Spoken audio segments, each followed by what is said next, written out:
Welcome, Dinesh. Let's get started by asking about the title of your book, The Roots of Obama's Rage. Most people, even critics of the president, don't see him as a person who's full of rage. He has a rather calm, even temperament, especially compared to some others who've held the office.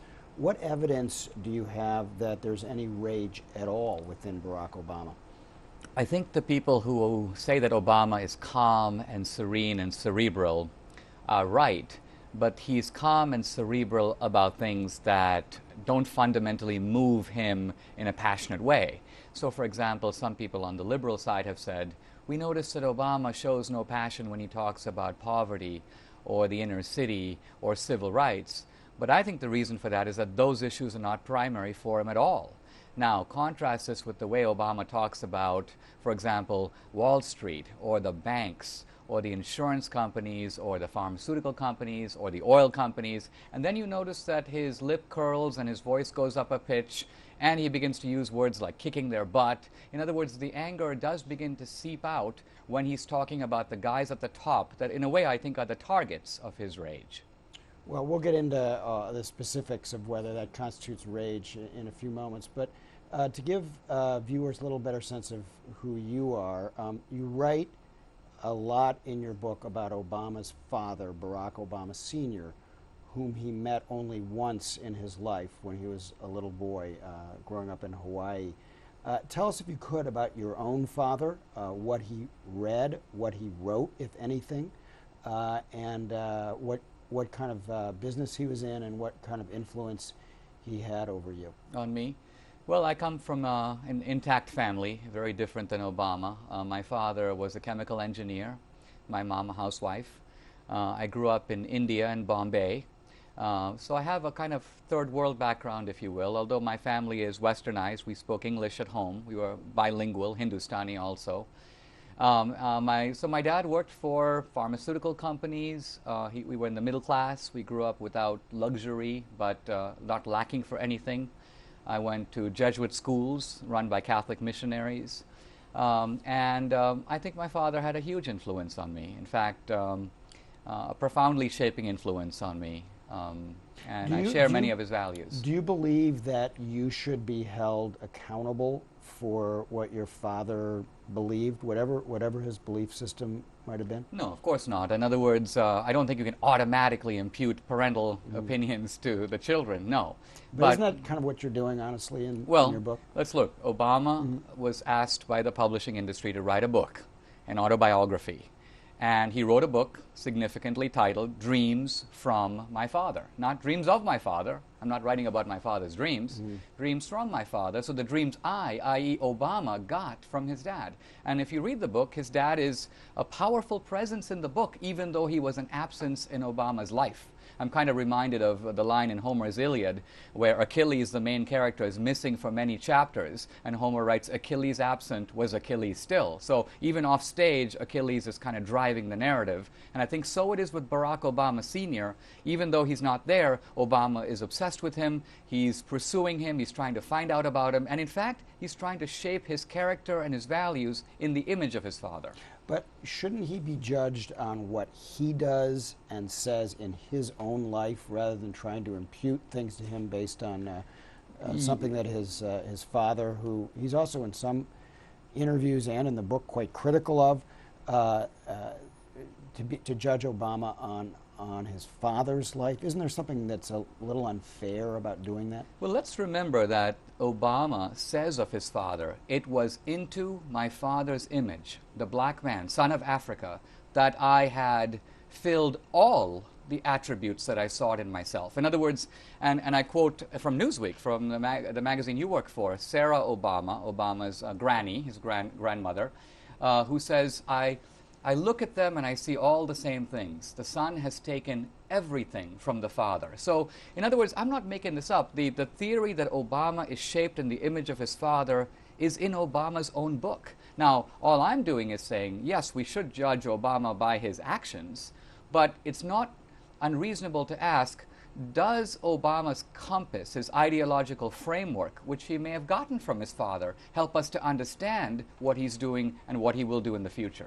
You know, you've written a number of controversial books. In the end of racism, after that book came out, there were a number of black conservatives who took issue with you essentially calling the black underclass barbarians. They took issue with you calling for the repeal of the Civil Rights Act. So you've always been a rather controversial figure, and that applies going back to when you outed gays at Dartmouth College as an undergraduate there. This book is also controversial. The pushback on it is that you are asserting rather than establishing or proving that somehow Barack Obama is hostile to the idea of capitalism. So I would just ask you today, where is your evidence, not your speculation, but your evidence, hard evidence, that our president is somehow hostile to capitalism? Well, just to flash back for a moment, I didn't out any gays. In my college years, our newspaper ran an article about a gay students group and named the 5 officers who had applied for college funding. My book, The End of Racism, was an examination. It's a 600-page book, by the way, with 2,000 footnotes. 2 black conservatives disagreed with it. And it's, you know, I agree it's a tough subject. It was looking at why non-white immigrants to America do pretty well. African Americans and indigenous minorities, American Indians also, to some degree Hispanics, not as well.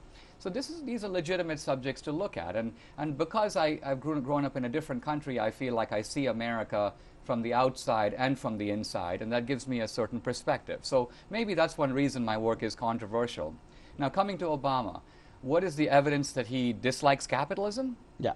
Oh, well, the first job that Obama got, or one of his first jobs, was for a small... No, in the presidency. I'm not talking about you mean imputing, in his policies? I'm not talking about imputing certain motives or intentions to him based on things that happened dozens of years ago, which is a very slippery business. I'm talking about in the presidency. He rejected the advice that he nationalize the banks when he could have easily done that. He's cut taxes for small business on 8 separate occasions in the 20 months he's been in office. He has, given plenty of speeches extolling the idea of, the greatness of our country as a land of opportunity for people.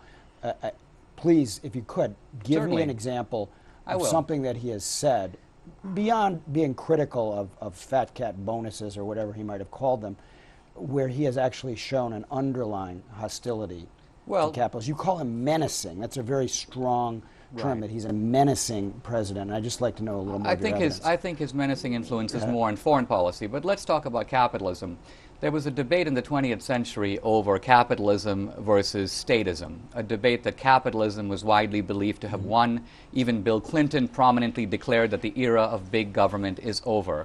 Obama has reestablished the era of big government with a vengeance. He seems to treat community activism and government service as more noble than entrepreneurship. He rarely, you say in your own book, he rarely has a good word to say about entrepreneurship. Let me finish. On that point, you quote me from my book, The Promise, saying that he doesn't use the word entrepreneurship enough, which is what I said. But you use that in a context to make it seem as if in my book I'm arguing that he somehow is hostile to entrepreneurship or doesn't believe in entrepreneurship. I don't suggest that in my book, and there's no evidence that Barack Obama I'm not saying you believes that. Look, I only use the quote from your book. If I cite a quote from your book, I'm not endorsing your entire book or but peeling you're off taking the quote out of context, as you do in another area as well. Well, let's explore the quote. A lot of business guys voted for Obama thinking that he was going to be kind of another Clinton. In other words, a centrist on economics, maybe liberal in social policy. There's a widespread sense that he is anti-business. Why?